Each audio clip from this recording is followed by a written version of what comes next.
So we might be at one of the final details here of our 1380 race engine, namely getting it crated up. I think I've gotten better over time, but I've actually gotten these things, engines in crates, where the valve cover was crushed, indicating the thing had been dropped upside down.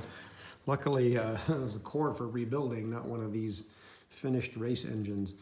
So a little trick here I came up with on this particular one. I mean, I've gone to great lengths to strap these in before, try to make them secure. I put took a couple of stiff, stout beams here from a pallet, and I went across the box. And so for purposes of getting this thing out, you want to start out here on the outers of these two beams I put going across the engine. Square drive screws, little square drive bit. But I used an old manifold gasket, one of those, to drill the holes in this piece here, and so all of the studs to the head go across it, and grabbing it with two big washers at the ends.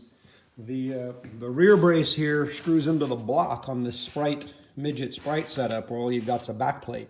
With a Mini, the box would be wider, but you could probably do a similar thing with the flywheel housing. But this doesn't let the engine move either way. Now, shipping companies, crating companies tend to just stick these in with foam. And trust me, when they drop it sideways or upside down, the foam doesn't cut it. And so we're going to go to some lengths here to make sure that as this thing is jostled around, this engine's not going to throw itself from side to side. You can see here we had to do a pretty extensive repair on the side, one of the sides, as the core engine shifted hard and poked a pretty big hole. But shoring these up, if we can hang on to these as you uncrate this engine, and just throw them in here. I marked conveniently B, over here, A and A. Hopefully we can reuse that, and just about any of these A-series engines should securely set into this crate. Since I'm here, the two pairs of axle seal kits, O-rings and seals for the double bearing hub billet race axles, and a couple of the big race intake exhaust gaskets over here. One of these water neck fittings. Here's the one I had to remake, and the other one just was really had a warped plate and such, but that ought to be an exact fit.